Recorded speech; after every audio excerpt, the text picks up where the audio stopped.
Terima kasih Anda masih bersama kami dalam Sapa Indonesia Pagi. Saudara, dijanjikan bekerja sebagai penyanyi di Malaysia.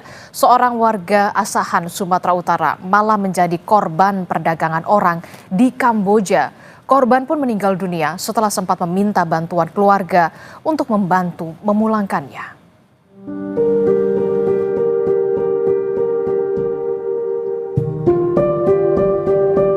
Minta tolong, itulah yang disampaikan seorang warga Kelurahan Bunut, Asahan, Sumatera Utara kepada adiknya di Indonesia. Pria bernama Azwar ini memohon agar sang adik bisa membayarkan biaya denda sebesar 40 juta rupiah dan ongkos supaya bisa pulang. Azwar yang menjadi korban perdagangan orang takut dijual lagi karena tak bisa bekerja dalam kondisi sakit. Menurut pihak keluarga, korban awalnya dijanjikan oleh seseorang untuk bekerja sebagai penyanyi di Malaysia. Namun, justru dijual ke salah satu perusahaan scammer di Kamboja. Korban mengaku mengalami penyiksaan dan meminta bantuan untuk bisa dipulangkan. Pihak keluarga sempat mengirimkan uang, namun kemudian justru mendapat kabar korban telah meninggal dunia. Kami sempat mengirimkan uang, Bang, sebesar 15 juta di tanggal 7 ya? Tanggal 7. Setelah 5 menit kami mengirimkan uang, dia lepas kontak, nggak ada kontak lagi, mati handphonenya. Terus kami di tanggal 13 dapat kabar bahwasanya si Azwar ini meninggal dunia. Iya, karena dia bilang dia tidak tahan Bang dengan penyiksaan. Kalau nggak dapat target dia kena setrum. Si Azwar ini ilegal datang ke Kamboja. Kalau untuk dipulangkan jenazahnya, pihak keluarga yang menanggung biayanya sebesar 160 juta. Kini keluarga Azwar berharap pemerintah Indonesia bisa membantu pembiayaan pemulangan Azwar agar jenazahnya bisa dimakamkan di kampung halamannya. Armendo Sinaga, Kompas TV Asahan, Sumatera Utara.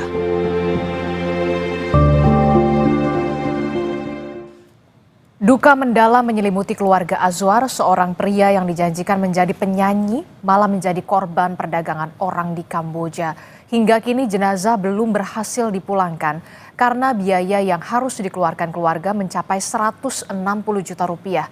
Lebih lengkapnya kita akan tanyakan langsung kepada keluarga korban yang tersambung melalui daring. Sudah terhubung bersama dengan bibi korban, Ibu Nur Hayati, dan juga adik korban yakni Abdul Aziz. Assalamualaikum, selamat pagi Bu Nur Hayati dan juga Mas Abdul Aziz. Assalamualaikum. Waalaikumsalam. Selamat pagi. Pertama-tama kami ucapkan turut berduka cita dengan meninggalnya Azwar di Kamboja. Saya akan bertanya terlebih dahulu kepada Bibi Nur Hayati ataupun ke Bang Abdul Aziz selaku adik dari Azwar. Saya ke Abdul Aziz dulu. Mas Abdul Aziz, ini bisa diceritakan lebih dulu kepada kami pemirsa Kompas TV juga di rumah. Jadi sebenarnya Azwar ini awalnya berangkat hendak dijanjikan ke Malaysia untuk menjadi sebagai penyanyi, tapi justru ke Kamboja. Ini ceritanya seperti apa?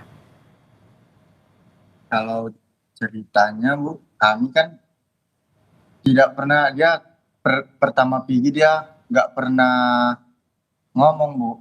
Tiba 1 bulan sudah di Kamboja, dia baru memberitahu keluarga bahwasanya dia sedang berada di Kamboja Bu. Sebelum berangkat, Bibi Nur Hayati dan juga Mas Abdul Aziz, Azwar tidak pernah cerita ini saya mau berangkat kemana untuk bekerja dengan agen TKI apa, belum pernah ada cerita soal itu? Belum pernah Bu, belum pernah. Dia tidak pernah bilang dia mau pergi ke Malaysia. Tiba-tiba dia ngabarin sudah berada di Kamboja Bu. Jadi berangkat itu kalau tidak salah tepatnya tanggal berapa Azwar ini? Tanggalnya kurang ingat.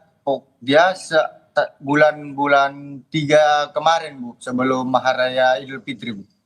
Pertengahan bulan puasa Bu. Oke, pertengahan bulan puasa. Setelah sempat ada komunikasi sebelumnya pada keluarga Azwar? Sebelumnya belum ada komunikasi Bu.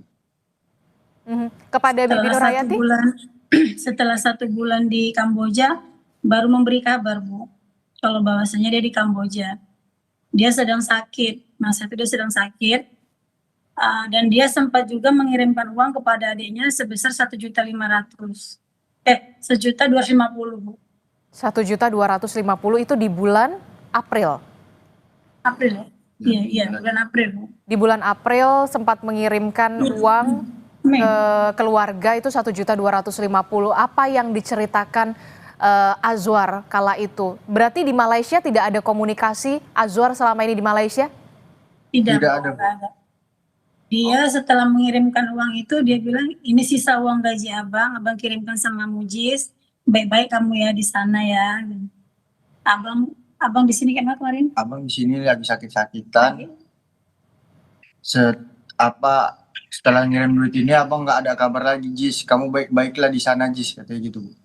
Cerita apa yang dikerjakan Azwar di Kamboja? Pertama dia bekerja sebagai judi online. Setelah 1 bulan bekerja di judi online, dia dipindahkan ke perusahaan scammer ini, Bu. Pernah cerita juga ke Binur Hayati atau ke Abdul Aziz, kok tiba-tiba dari yang dijanjikan di Malaysia, tapi kok tiba-tiba adanya di Kamboja? Iya, ada. Karena dia dari Indonesia ke Malaysia, Bu. Pada masa itu dia dijanjikan ke Malaysia mau sebagai penyanyi. Tahu-taunya dibawa sama agennya ke Kamboja.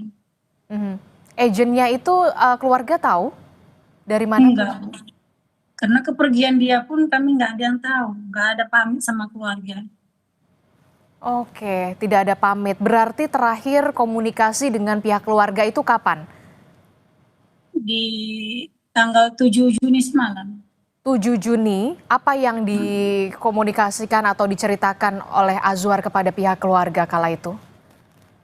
Dia meminta uang denda sebesar 40 juta untuk denda dia mau pulang ke Indonesia. Dan kami tidak memiliki uang sebesar 40 juta. Jadi kami minta kurang, mau 15 juta. Nggak apa-apa 15 juta dikirimkan. Katanya. Saya jamin, itu yang ngomong bosnya Azwar kali ya, Bu ya. Bosnya Azwar ya kan? Bosnya Azwar yang bilang, yang menjaminkan, abang kamu saya jamin pulang ke Indonesia, tapi kirimkan uang sebesar 15 juta untuk bayar dendanya. Setelah kami kirimkan di tanggal Juni uang 15 juta itu 5 menit setelah kami mengirimkan uang itu hilang kontak, Bu. Mati terus handphonenya. Lalu sampai di tanggal 13 Juni di hari Jumat jam 8 pagi kami mendapatkan kabar bahwasanya anak kami Azwar telah meninggal dunia di Kamboja dengan melompat dari gedung lantai 3. Siapa yang mengabarkan kepada pihak keluarga bahwa Azwar meninggal dunia karena jatuh dari gedung lantai 3? Pihak KBRI, Bu. Pihak KBRI. Tapi Iya. kemudian keluarga sempat menceritakan sebelumnya pada awal Juni pernah kontak dengan Azwar dan keluarga atau bos dari Azwar ini meminta sejumlah uang, sudah diceritakan ke KBRI? Sudah. Apa tanggapan dari KBRI kala itu? Ya, Mereka masih sedang melakukan penyelidikan, Bu, ke polisi Kamboja, Bu. Sedang BAP. Apa yang kemudian diceritakan dari KBRI, apa yang kemudian menyebabkan Azwar ini harus melompat dari lantai 3 dan akhirnya meninggal dunia, berusaha kabur atau seperti apa? Diceritakan oleh KBRI? Tidak diceritakan, Bu. cuman kan sebelumnya dia memberitahu pada keluarga kalau dia mendapatkan penyiksaan, Bu. Disekap dan disetrum berkali-kali. Oke. Itu aja. Oke, jadi Azwar sebelum akhirnya dikabarkan meninggal dunia kepada keluarga sempat bercerita mendapatkan penyiksaan dari siapa, Bu? Dari Scammer. perusahaan scammer itulah, Bu, yang bekerja di situ semua. Bos-bosnya lah mungkin. Jadi penyiksaannya tuh berupa apa, Bu? Kalau dia tidak kejar target atau seperti apa, Azwar waktu itu cerita? Setrum, Bu. Tidak mengejar target. Tidak mengejar target, disetrum. Tidak mencapai target, kemudian disiksa begitu ya? Iya, disetrum berkali-kali, Bu. Itu cerita dia kepada keluarga. Tidak ada yang membantu, tidak ada yang bisa dibantu, membantu di sana, KBRI tidak bisa dikontak atau seperti apa? Sebelumnya belum ada, Bu. Kami berkomunikasi dengan pihak KBRI setelah pihak KBRI mengabarkan bahwasanya anak kami meninggal di Kamboja. Tapi Azwar sempat meminta pertolongan ke KBRI atau tidak kala itu? Sempat Bu, sempat. Sempat? Minta tolong, sempat Bu. Azwar pernah cerita, terus apa tanggapan atau respon dari KBRI kala itu? Belum ada dapat respon dari KBRI Bu saat itu Bu. Oke, jadi Azwar ini sempat mengontak juga KBRI, tapi kemudian tidak direspon, Iya. tidak diberikan direspon, diabaikan begitu ya? Iya Bu. Apa yang diceritakan oleh Azwar kala itu ke KBRI yang kemudian diceritakan juga kepada keluarga? Bibi Kenapa? Nurhayati atau Mas Abdul Aziz? Iya, coba bisa diulangi Bu. Kala itu Azwar mengontak KBRI untuk berupaya meminta pertolongan. Dari Azwar sendiri bercerita kala itu ke keluarga seperti apa? Mengontak KBRI tapi tidak direspon, seperti apa ceritanya? Itu saya tidak tahu ya, Bang. Saat itu kan dia meminta pertolongan, kan saya bilang, Bang, cobalah Bang, minta pertolongan KBRI. Dia, Bang Azwar ini ngomong, iya Dik, abang udah coba minta bantuan sama KBRI, cuman belum ada respon dari KBRI Dik, katanya gitu Bu. Oke, baik. Bisa Azwar juga cerita di sana Azwar tidak hanya sendiri, ada juga warga negara Indonesia lain atau seperti apa? Kalau itu katanya banyak juga Bu orang Indonesia di sana Bu. Jadi Cuman dia mereka disekap di dalam sebuah ruangan, di dalam sebuah gedung atau bagaimana ceritanya? Tidak bisa keluar? mereka disekap di sebuah gedung, terus mereka nggak bisa kemana-mana Bu. Memang jadi nggak bisa keluar di gedung. Oke, berarti ada juga penjagaan di sana ya yang tidak memungkinkan Azwar dan juga teman-teman WNI lainnya untuk bisa keluar dari dalam lokasi tersebut ya? Iya Bu. Oke. Terakhir,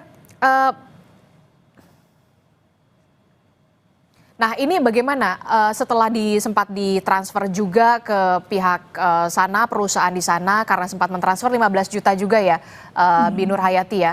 Tapi kemudian tidak ada kabar, kemudian KBRI mengatakan sudah meninggal dunia.